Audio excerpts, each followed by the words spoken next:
Many Paul Chigbo correction against Nwababy Virginia Ebuka na Mathais Ezeaku. Dike Paul Chigbo nwoke ile ụtọ ile sugar ile ncha pụta adreesị wa Mathais Ezeaku.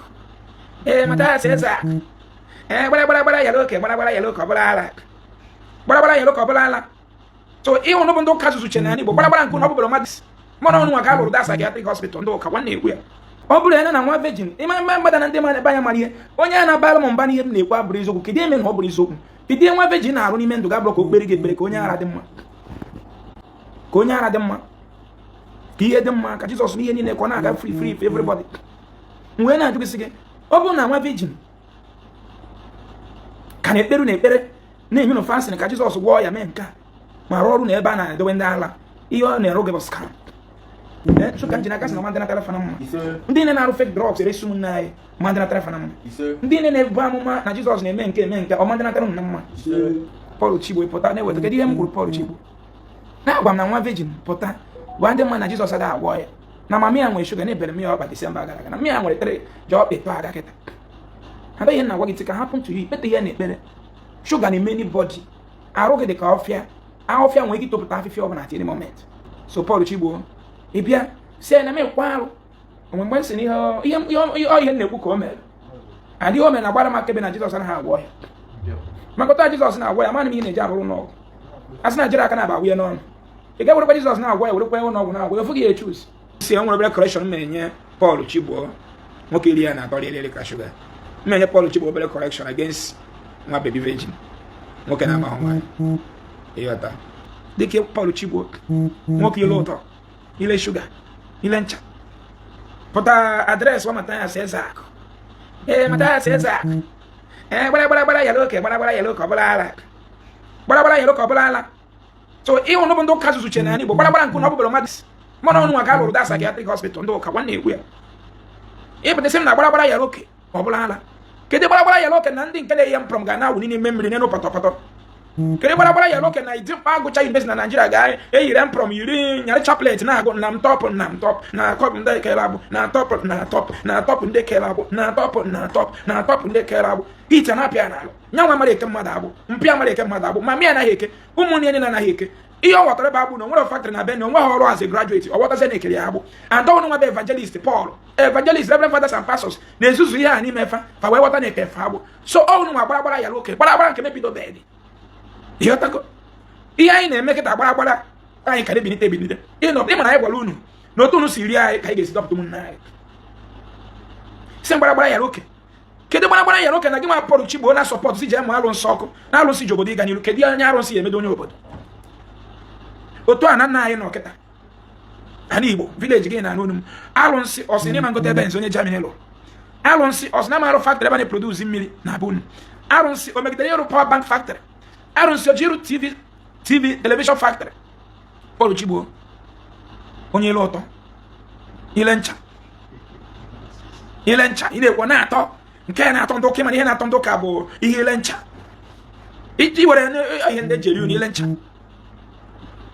ile ncha na-asụ n'isi inu eziokwu na-ekwu gị mana reality pịa gị jee jụọ ndị ụka ndị ori bidoro kịta nna agwụ na Jizọs scam ihe na-eji Baịbụl nye gị promises scam enweghị obodo ọ bụ Jizọs na-agọzi mmadụ ihe na-agọzi mmadụ n'ụwa bụ mmadụ gọọmenti enwere one video na-eketa one nurse na-ekwu na sisi ya na-arụ nurse na Nigeria not from hand to mouth mana ya batara obodo a mara ma UK ka Canada ka ọ nọ wee rụrụ as a nurse for 3 years go na Abuja gochu nọ na Abuja rụọ nọ na village na-agba ezigbo moto obodo gọọmenti nọ n'ime mmadụ gọọmenti plan go minimum wage ego na mmadụ kwesịrị inweta ga ezu uri ya inwe all those things ka m gwa gị some registered nurses na Nigeria na-eri 70,000 salary a month. Some registered nurses na Nigeria they receive salary 70,000 ụgwọ na ya bụ 250,000 ọ na-echange pad every month as a nwaanyị ọ na-akpa isi o yi ebi na awụ ya rie nri onye a na-akpụ 70,000 a month ego na-ebe ego nri ya ede anyị were godo anyị na-eri 2,000 in the morning rie 2,000 efe rie 2,000 n'abalị jigodi ya ọ bụrụ 6,000 ya ị na-afịa iwe bụrụ nọọsụ a na-akwụ 70,000 somebody sị gị bịawa ụka gị jewe Zion gị jewe adoration ka Jizọs gọzie gị na ọ na-enye ego na mountain Zion ọ na-enye ego n'ugwu Zion anadalụ gị na-emere gị 100 days fasting ọga nọọsụ nọ na Amerịka nwere ego na a na-akwụ minimum wage ha na-akwụ ụgwọ per hour How many hours where you work, they go pay you. If you need the better, government, they say it go standard. They go in North, not na US, not na UK, Ghana, what game on your go motor, go on UK, run on Avenue within 4 years. You want us, he don't charge Jesus, boogie, why you? He in form of Jesus and Christianity, the form of Otuesa could be a get until data. Data menje bata na Facebook. Now, what's the game one? Nigga bata Facebook without data. Nigga bata Facebook without data. Can you get follow due process within 2 minutes to data? In that that's what for years. For years, you can attack don't go for keep bata live video to one. Oh, I'm in Doji that for since paper like I had them happy there have one. Had you go malota. That is just what is happening.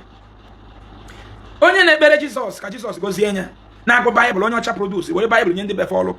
The form of oge nwa na ekiri m kita Mathais Ezeaku kota pụta ọsị gị gat here na data no boni nwere data na ga watch m on this live video now ina struggles in etie the video na etinye ka ịbata live video ị ga-emegide atie kalụ ka nwa pass for your child the same information ọ ga-try gide kwa ma bata onye nwere data ma bata na live video ti o megi no nwa true of us okwezi o ihe na-eme Nigeria Africans with imported religion ọ bụ na ị nwere data na Facebook nwere ihe ga-eme ka ime live video n'ụwa ati nwa ọ ya na-eme unu so ọ bụ na ị nwere good government nwere ike ịdị mma mana onye ọcha abịa nye gị Jesus gwa gị nọ na-agwọ ya nọ na-enye ego nọ na-eme nka nọ na-eme ihe niile i believe na Jesus gwazie gị na ị nwere na nwere ebe ka mma mgbe aka ihe eti anything development you as onye Igbo believe na nwere ebe ya na ma nwa mgbe aka ihe eti gịnị ihe na-akpọ gịnị development you can develop your village you cannot be bittered na pọtọpọtọ juru ebe ibi because na nwa onye ọcha doziri bịa ka ịfụkwa ya na-agwago nwa onye ọcha edozigo bịa aja dọrọ na befa Holland bụ one of the greatest country that produce milk in the world ịma pụtata na Holland febe ifi na akpagharị na street Holland is one of the highest milk producing country in the world. Has one among. In one way, clear as in Holland, the Potabegi Kijawaya, Efi, a block organoso, Morgana, Efi, and Wasdent. Man, Efi, I want to tip a woman never. And you walk a big one and the same village. First tip out no die. If you also be a patu, want a green abalo mambo. Baba, you motor drive a jam or the Efi, Piazza the tip. Piapoma golf, the guy bought golf for the person who golf. If you also buffer. Drug city. On your Holland, those China, Efi Bear, Raw Ranch, and do ya for Efifa. You are now, that's enough. But when Jesus gave which in Efia man won't attack and hammer your crops. You believe when it is your crops, not by Jesus. On your Holland, the common sense, we change care, don't be over. Ofebe, the way if you create all of man, didn't able to send the Efia. Do you get me? Now, when I believe in Jesus gave whichever in our role, my guy, I whichever in our role about Jesus. Repeat after me about Jesus Christ. I whichever in our role about Jesus. I whichever in our role about Jesus. Ebina Kubon about Jesus. Ebina Kubon about Jesus. On your Holland and I see every channel my community with a ranching, with a common sense. With again, common sense, which why. Well, all if you have a if you are a guy, when you want them, mother, and when you get my cave in Ogo, and when you get my cave, you won't mother. When I'm Nigerian guy, in the Holland, America, whichever in a Kubo Nobara, I whichever in a Kubo Nobara. Now, on your puzzle one, whichever in a Kubo, no so one, which is about Jesus. When then I chef you, be as there, what am I making, which are about again, or again. Now, come on, I get a fight. What government? Get any way Holland in the Befa.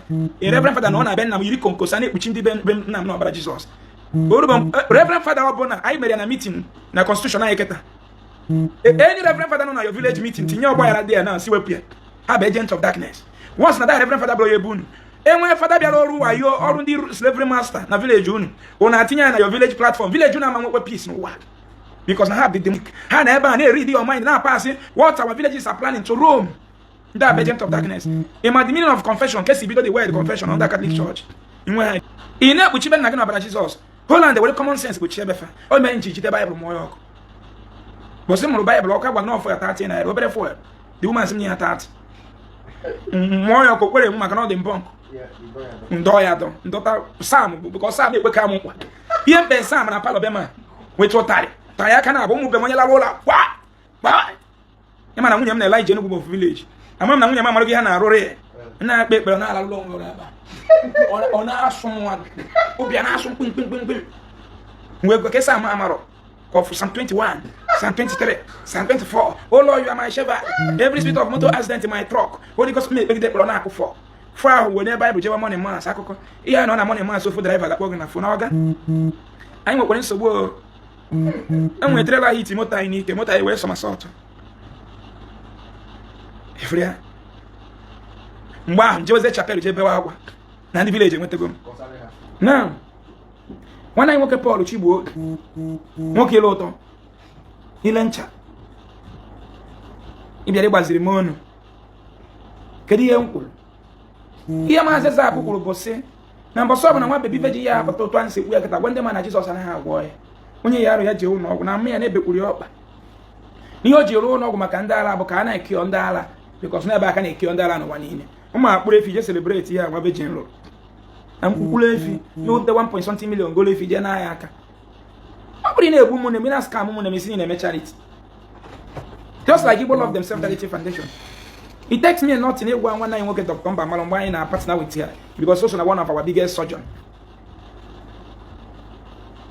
If I want to go get that. It takes me nothing to go and wow because not tell him 20,000 each surgery. It takes me nothing but some corner 60,000 then for the surgery. Eh, but when them are not 100,000. That time I raised 600,000. Yeah, I just like that surgery 300,000. 300. I raised 600,000 and then for two people. Before when I woke up, why was there also work? Why was no surgery? It was work with 60,000 naira. Everyone want to can make this because support. When 600,000, I remember the 10 operation. That's once within 7 days. Remember the 10 operation. They may have had the meet at the same time. Remember they bought time money. Then got cover pay mentors money. Remember the 10 operation within 1 week. It takes me nothing. It here oh no, na alolo munna. It takes me nothing. What Felix one was here. Capital na ego nkai na the one. They are the one building it. Many of those na may jebe the kaja. Man, they na Imo State. I have never stepped my foot there. Man, na wageta na. But reality hit it. Ega what I know where you can. Obule na nwa virgin. Ima mbada na ndema ba ya marie. Onye na bala mo mba ni na ekwa brezo ku. Kidi men ho brezo. Kidi nwa virgin na aru ni men do ga block okpere ge ekpere ka onye ara dị mma. Ka onye ara dị mma. Ihe dị mma ka Jizọs n'ihe niile ka ọ na-aga free for everybody. Mgbe na-ajụ sị gị ọ bụrụ na nwa virgin ka na-ekperu na-ekpere na-enye no fasting ka Jizọs gwọọ ya mee nke a ma rụọ ọrụ na ebe a na-edowe ndị ala ihe ọ na-ero gị bụ scam. Gịnị na-abụ maka anyị nwa na-eti mkpu practicality ya ka o nwekwa na o jidegoro gị anyị ọfọ ka mee mbụ na nsukwa ba awọlụ ada na na-celebrate grace ọ ebunu bụ grace ya check 1,000 times mmadụ 10,000 almost 10 million. Oh no, with the grace. So I ka grace mmadụ bata n'ime gị. Nji si bụrụ onye omenala bụ ụzọ eziokwu na je join politics themselves. Akwa ya na-egbu ọnwụ. Nsị mba. Mbata n'ụwa ọga. Anụmanụ ya na-akwụ m ụgwọ, Facebook na-akwụ m ụgwọ. Ụfọdụ n'ime ụfụ n'ụzọ na-alụ ọma anya. Ọtị n'okwu n'ugbo m. Mana inwe skansi chọba m. Mana ana m agwa gị ma na nwunye m nwere ike inwe dete, my mother nwere ike inwe ya. Nwunye gị nwere ike inwe ya. Your daughter nwere ike inwe ya. Anybody nwere ike inwe ya. Kedu ka ị ga-esi unite ama na this thing normal thing na-eme nwaanyị. Skansi nwere ike ime anybody. Kedu ka ị ga-esi nọrụ n'igwe ya abụ bido nke gị enwe ndị ga-enye aka zụọ gị anyụkọ ọma milion ome gị ọ bụ ofu foto ndị ọcha si tika akọ nwe standard health insurance. Ife onye ọcha na ya cancer na-evidio onwe ya n'ụlọ ọgwụ na-epost na-edega I'm battling with cancer, I'm battling cancer. Na-achịrị onwe ya ọchị. Onye ebe anyị nwere pọm cancer n'ala njem apọ ya machiri ike gbuo ya nwe olive oil. Wee jụọ gị nwa bụ onye na-anụ ụnụ olive oil ndị ụka na-eresi ndị be anyị ọ dị mma. Gị nwa kpọrọ masị nwere gị iji olive oil a mee n'ụwa ọkụrụ karịa n'iji esi rice. Ijinu go olive oil wee gwọọ na phone gụnyụrụ anya ọchaje. Ọ bụ na ọ dịrị ụtọ isi anawa gị ma ntenet ya na olive oil ị ga-anwụ ọgwụ isi ọwụwa. E nwere ọgwụ isi ọwụwa nwụ na New Delhi. E tinye ofu mkpụrụ ya n'ọnụ within 5 minutes isi gị na-eme ka ebupụrụ ihe. N'elu ụmụnna anyị ndị nọ n'ọgba ọgwụ. Ụfọdụ ụmụnna anyị nọ n'ọgba ọgwụ. Ụfọdụ ụmụ Igbo nọ n'ọgba ọgwụ. Ụfọdụ ụmụ Igbo nọ n'ọgba ọgwụ. Ụfọdụ ndị Christians nọ n'ọgba ọgwụ. Si na ha na-eji oke ekpere Jizọs. Ị na obi rụọ fake drugs enye ụmụnne gị. Mana nwa gị ya ara kpọrọ ya jee n'ụlọ were nke onye ọzọ rụrụ eji na onye ọzọ rụrụ nye nwa gị. Now enye nwa onye ọzọ fake nwa ha nwụrụ and doctor nyere ọgwụ hoping that no nyere ya the main one without knowing that no fake kụrụ akụ ọ dịka original. Mana nwa gị ya arụ eje were nke onye ọzọ nwere obi mmadụ rụrụ wee zọọ nwa nke gị. Ọ ka ịfụ ọ bụ na ị ga-adị the level of this wicked ma na the pastor na reverend father ga-aka ha ncha bụ demon. Onye Bible ebe ọ faitere onwe ya. Ụfọdụ let me not generalize it. Ụfọdụ ndị Bible ebe ọ na ha ga-afanye onwe ha nweta ego. People now go towards it actually. They don't want to know. Nwa afọ Igbo inu obi kuchie 20 feet container inu obi nwe ebe na-arụ ọgwụ n'Ọnịcha nwe ebe na-arụ ọgwụ n'Okpoko na Awada zuo ezo na-arụ ọgwụ na-eme akụchi ma na ọ da arụ ọrụ e prescribe ọrụ mmadụ ọgwụ ya eji ọpụta jego onye ọ na-amụ ihe na-eme ya niile ọma ndị natara gị na mma ị gaghị afụnata ihe ọma onye ọbụla aka ya dị n'ụdị ha na n'Igbo ma ndịrị gị na mma ihe ọjọọ ga na-akpọ gị nye m nso ga mkpamkpụ onye ada ni amawianzu so kan jina kasi na mandana telefona mma ndị ne na-arụ fake drugs eresu m na mandana telefona mma ndị ne na-ebu amụma na Jizọs na-eme nke ọ mandana telefona mma ọ bụ na ị na-agba ma na Jizọs ga-emeri ife mana isi anyị agbafọ ya na moto mandara gị na mma ọ bụ na ị na-agwa ndị mmadụ na Jizọs na-aza ekpere mana ewe ọkụ na street na ewe ọkụ ma na be gị wee manye m ọnụ ka ọ mandana gị na mma ọ bụ na-agwa ndị mmadụ na Jizọs na-enye nwa mana IVF ka ịfụ na-enye nwa medical practitioners be na-enye nwa all over the world kụrụ na anụmanụ nọ ndị dọkịta na-afụ maka anụmanụ na-take care of anụmanụ ịdị ime na afịa okwe eziokwu ndị veterinary doctor okwe eziokwu gị nwa na-ekpe ekpere every week pụta na na-emere onye Igbo ekpere free Chineke kpọọ gị ọkụ aja anị kpọọ gị ọkụ aja anị kpọọ gị ọkụ aja anị chụwa gị mmụọ niile ihe na-emere Igbo ife chụwa gị arọbana gị chụwa gị n'ịbụ onye ori n'aha Chukwu okike abịa ama unu ji egwu na-emere anyị ekpere free ndị ọma nnọọ ịfụ ka anyị n'anya every week hallelujah somebody ihe wee jewe eme tewere ma Jizọs na n'Igbo ọ na-asụ Yoruba ọ na-asụkwa Hausa akụrụ iberibe were bandị kụrụ iberibe kụba gị bren were bandị kụrụ kụna gị na-agba mkpa mgbe ị na-agba parapara onye ọcha na-alụ n'ọtụ dị n'okpuru jet nwana ya obiko bana eje gote echi ma ọ chief priest ma ndị pastọs unu mgbe ị na-akụnyere gị bandị kpara a na-design iPhone 20 ana m enwego iPhone 17 6 million ma bụ ndị okike ị na-anụ ya 17 gwa m bụrụ na amụma bụrụ na ọ ga-ede na mmezu iPhone 17 na-adịgasị na 6 million consumers ụmụ Jizọs ụmụ atụrụ okwenye sizi ime ụnụ n'ebe Baịbụl kpọrọ na atụrụ ship na omenala nna m akpọ m agụ ndị nna na-achọsị agwa ga-eji identify onye Igbo so eyi isi agụ kọrọ ndị iche ihe ndị nna nna anyị ji isi agụ maka na ha na-eche ọ dị mma anyị ka m gwa gị eziokwu ọ bụ na generation agbụrụ isi ebi ụwa afọ gị na anyị gaghị dị ndụ taa they will flush you out of their small ịbọsọ bụ na ị nọrọ wenite nzu ụtọ agodowe agbụrụ nna gị godowe nna na-akpa akpọ mụtara nna gị ọha mere iji dị ndụ taa ọ bụrụ na ị nwere evil mind anybody from that generation nwere against you ị ma nwere compound ebe onye abọsọ chọọ gote egbokpo o nwere nwaanyị onye abacha obe dị ọgbafu gbana be nne nwere ga-achụ ya onye achọpụtara gị be nna gị apụ final bus stop ndụ gị be nna gị final bus stop gịnị agbata mbọsị gị anwụ n'obodo oyibo akụọ gị na pakeji gị ka ngwa ọ bụrụ onye mkpọ ebunye eza ọ bụrụ onye nrobo be nna ma ga-ebunye abị ma obunye igbo na-aja asị na mgbe osu suru isi amara nwanne eburu gị na be nna gị mgbe anyị ịmazụ ụwa abalị mgbe ahụ ka anya ga-emechie na ka mgbe ndị ojii je follow practical solution bụ mmadụ nwụọ Jizọs agbamizi mmadụ mba ahụ ihe taka majizi ekpere mee mba ahụ amajizi ekpere tiwe ya na mọchụara at least kpọọ njem anyị ka ọ na-esisiwa ọkpụkpọ onye a ka ọ kpọọ nkụ onwere ihe nyere what Jesus cannot do does not exist ekpe ekpere n'aha Jizọs njem anyị gara mie onye nwụrụ anwụ mee gịnị akpọọ nkụ itibọ ịbụ ndị ojii dị too much Paul Chigbo pụta na-eweta kedu ihe m gwuru Paul Chigbo na-agwa m na nwa virgin pụta gwa ndị mmadụ na Jizọs agaghị agwọ ya na mama ya nwere shuga na-ebere m ya ọkpa Disemba gara aga na mmiri ya nwere tere ji ọkpa epe aga kịta ada ihe na-agwa gị tika happen to you ikpete ihe na-ekpere shuga na-eme anybody arụ gị dị ka ọfịa nwere ike itopụta afịfịa ọbụla at any moment some of us na-akpụcha afọ n'otu anyị fụ ihe afọ juogo na-apụ ọnụ nwee ndị ya nwere ụdị afọ ọnụ chacha ndị nke ha dị ka keterian simbe onye nwe health mmadụ and bunu ọ bụrụ na o nwere sicknesses a na-akpọ hereditary enwere ike na ime ọnụnwụgwụ onye be nna gị ihe dị ka kidney failure mere iwu ka ọ bụ na one day ọ ga-emekwa ofu onye ọ dịgo hereditary na the family otu aka BP dị otu aka sugar dị ọ bụrụ ihe a na-agbata n'ọsọ ị ma na ndị sick na-abụ ASAS nwere ike ụmụ 5 2 or 3 out of that child amabụ SS do you know it's possible? That is health for you.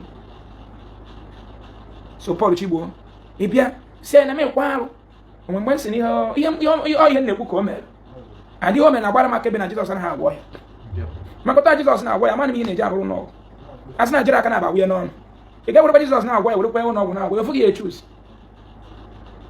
mgbe ela iji anya n'ugwu na-agwa anyị o nwere ihe nyere Jizọs na omume Nwachukwu ndị a bụ ndị ori nwere mkpụrụ obi maka ego ịdị lazy ịchụta ego iji believe na-asụ ụmụnne gị isi na-ebu ọnụ ha na-ebu ọnụ for 90 days ha bụcha 90 days ha were ihe ha butere n'ọnụ bịa tụọ mma akpa gị ejukwa igowere onwe gị ana agbawa ana rụwara onwe gị ụlọ rụwa ma họtel ego ụmụ mmadụ amazi ihe ndị sị gị na ejima ama virgin bụ my man ka ọ na-agbara onwe egwu nsori ya na-agbarakwa na-enwere onwe gị anwere ibe ego ihe nwere ihe na-echere gị n'iru ka nkụ